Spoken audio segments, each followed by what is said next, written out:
People sometimes say that if Mozart or Beethoven knew the Steinway, let's say, that they would have preferred it. And I would say that there's no way that we could prove that one way or another, but one thing is rather clear. To the extent that masters such as they would have written exactly the pieces they wrote for the Steinway, rather than the instruments which they had, to that extent they would be rather poor composers. Because one writes for the acoustical and aesthetic properties of the instruments at hand. And one cannot separate the masterworks of music from the forces and the instruments and the vocal training which is associated with these things.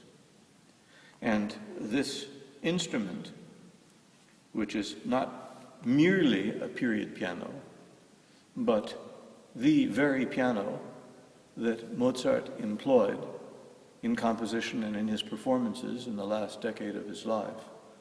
This, of course, although it has been subjected to rebuilding and replacement of certain parts, which happens inevitably, still gives us a very, very good idea of how the instrument felt to him physically and how it sounded.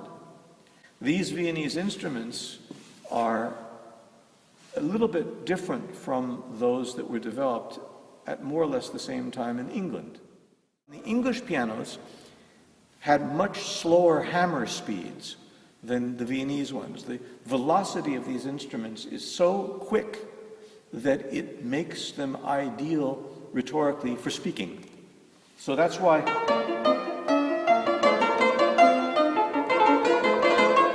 there's an enormous vitality and vivacity to this sound because the hammers strike the strings so quickly. And they're not big felt hammers, they're small little wooden hammers with a tiny bit of leather on them, and the leather gives an ictus so the consonants, the p and the t, come out. So for me, the voyage of discovery in playing on period instruments is to move in a world, both physical and, as I say, emotional and aesthetic, that is inhabited by the geniuses who wrote this music. It brings us very, very close to them, and it doesn't mean that we can be sure that everything we do will be identical with that which was done 200 years or more ago, but it certainly gives us a sense of what is expected, because every instrument wishes to be played in a certain way. And you either learn that and you get the instrument to sound the way it wants to sound, and then it will do anything for you, or you fight it. And if you fight it, you will lose the battle.